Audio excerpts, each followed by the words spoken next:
Welcome to our usual hovers. I'm Meeka Nomicon, and today I'm playing for the game Last Chance Camp, where we need to try and survive our encounter with the camp slasher villain.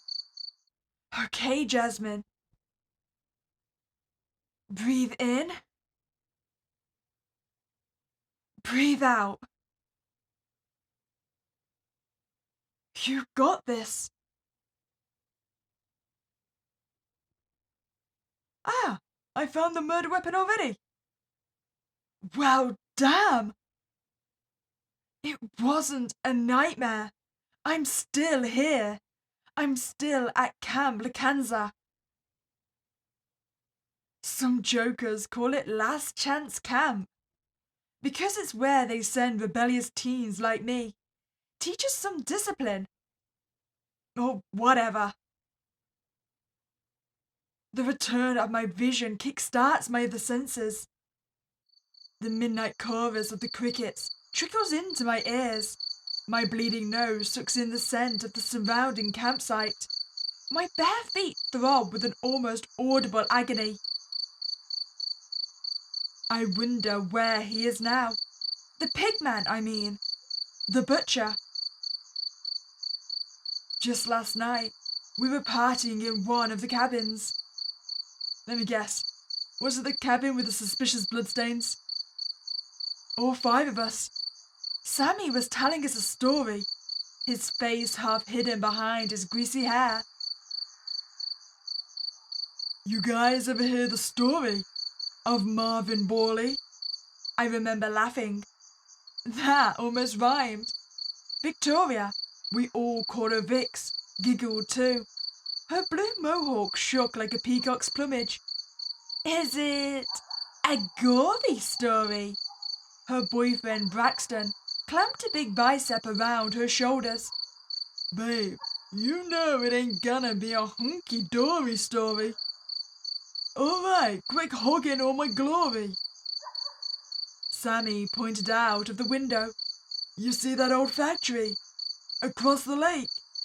That's Borley and Sons, a meat-packing plant. Frail little Marty, we'd nickname him McFly, like the movie that came out last summer, How'd Up a Hand. Where did you hear about this?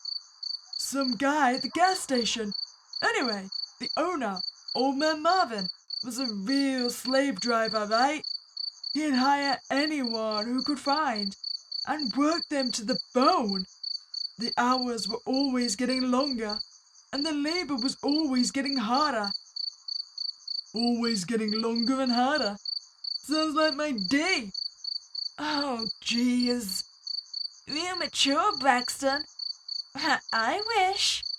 Let me finish, will ya? So Marv is blind in his left eye, and his right knee is wrecked. So he never does any work himself. He just keeps piling more and more onto his employees. Until one day, the night shift gets sick of Marvin's crap. And they shove him into the machinery. And just like that, Marvin gets turned into sausages. I mean, it's a little bit drastic. You could all just quit on the spot. That would just screw him over. No freaking way! Yes, freaking way. According to some guy at a gas station, anyway. I raised my voice to be heard above the laughter. So, let me guess. His spirit still roams the woods, turning people into sausages. You spoiled the ending. But yeah, he punishes anyone who isn't working hard enough. With death. You mean lazy-ass camp counselors like us? Exactamundo. You know, I think that's the first time I've ever said that word. Oh, Sunny. Why did your story have to come true? A few minutes ago, I was sitting on the jetty, cooling my heels after a long afternoon of cleaning up the campground. And that's when he appeared. Old Man Marvin Borley. Just like in Sammy's story. He had the head of a black boar. He charged at me, squealing. Moonlight glinted along the meat cleaver in his hand. In my panic, I'd somehow managed to get away. But I knew I had to find the others, and I found them all right. What was left of them? Are they now sausages? Sammy had been beaten to death with a hammer, tender eyes like a piece of pork, and in one of the bedrooms I'd found Vix. The meat hook had gone straight through her mohawked head and directly into Brax's crotch. Oh, that's an unfortunate way to go. I haven't found McFly yet. Maybe he's still alive. I suddenly realized that everything's gone quiet, like the forest itself is holding its breath. I recommend we grab the axe. Oh, you do have quite the squeal of a pig, huh? Jesus Christ! With a blood-curdling screech, Marvin staggers towards me. He raises his pig splitter to cleave me in half. Well, we could dodge left or right, that's probably the best thing. But chances are I'm gonna die regardless, right? So let's just kick him in the balls. I drive my foot directly into his crotch. But it doesn't seem to faze him. God damn it, Marvin! I'm dead. I let loose an animal howl as his cleaver tears through my body. Pain and panic overload my senses. It feels like I'm falling from a great height. All I can taste is my own red hot blood and cold, uncaring steel. I close my eyes. Well, maybe McFly survived. I guess this was my last chance after all. Okay, my plan to inflict damage on the supposed spooky being didn't work out very well, so why don't we just dodge right? I throw myself to the right. Did it pay off? And miraculously, his weapon whistles by my head. Wait. Okay, so we don't kick him in the balls, just absolutely nothing. But one of his knees was damaged, right? I think it was opposite from the eye, so if we go for the right knee. I drive my foot into his right knee. And I hear a muffled squeal of pain. Oh yeah, because that's the one that's braced, right? I say we get the axe. We go on the offensive. Of course. Come on, grab and swing. Brax was chopping wood this morning. Before Marvin can recover, I stumble over to the tree stump at the center of the camp. Fueled by pure adrenaline, I yank the axe free. We can take him. The boar is bearing down on me, his one eye ablaze with bloodlust. Okay, Jasmine, breathe in, breathe out. You got this!